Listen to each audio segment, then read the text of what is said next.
ಯಶವಂತಪುರದಿಂದ ಗೋವಾಕ್ಕೆ ಹೊರಟಿದ್ದ ರೈಲಿನಲ್ಲಿ 3 ಪುಂಡರು ಚೈನ್ ಎಳೆದು ದಾಂಧಲೆ ಸೃಷ್ಟಿಸಿದ್ದಾರೆ. ಈ ವೇಳೆ ಚೈನ್ ಎಳೆದಿದ್ದನ್ನು ಪ್ರಶ್ನಿಸಿದ ರೈಲ್ವೆ ಭದ್ರತಾ ಪಡೆ ಸಿಬ್ಬಂದಿಗಳ ಮೇಲೆ ಪುಂಡರು ಹಲ್ಲೆ ನಡೆಸಿದ್ದಾರೆ ಎಂಬ ಆರೋಪ ಕೇಳಿಬಂದಿದೆ.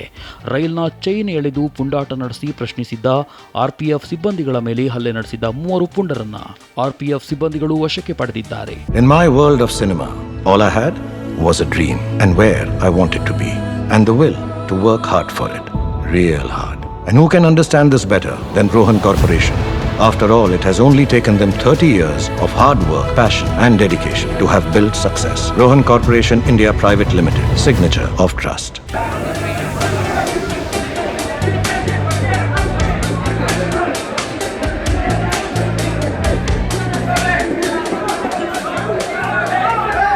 ಘಟನೆ ಬೆಂಗಳೂರಿನಿಂದ ಗೋವಾಕ್ಕೆ ಹೊರಟಿದ್ದ ವಾಸ್ಕೋಡ ಗಾಮಾ ರೈಲ್ನಲ್ಲಿ ನಡೆದಿದೆ. ಘಟನೆಯಿಂದಾಗಿ ರೈಲು ಸ್ವಲ್ಪ ಸಮಯ ವಿಳಂಬವಾಗಿ ಸಂಚರಿಸಿತು. ಸದ್ಯ ಯಶವಂತಪುರ ರೈಲ್ವೆ ಠಾಣೆಯಲ್ಲಿ ಆರ್ಪಿಎಫ್ ಸಿಬ್ಬಂದಿಗಳು 3 ಪುಂಡರ ವಿರುದ್ಧ ದೂರು ದಾಖಲಿಸಿದ್ದು, ರೈಲು ತಡೆದು ಹಲ್ಲೆ ನಡೆಸಿದ ಆರೋಪದಡಿ ರೈಲ್ವೆ ಪೊಲೀಸರು ಎಫ್ಐಆರ್ ದಾಖಲಿಸಿಕೊಳ್ತಿದ್ದಾರೆ.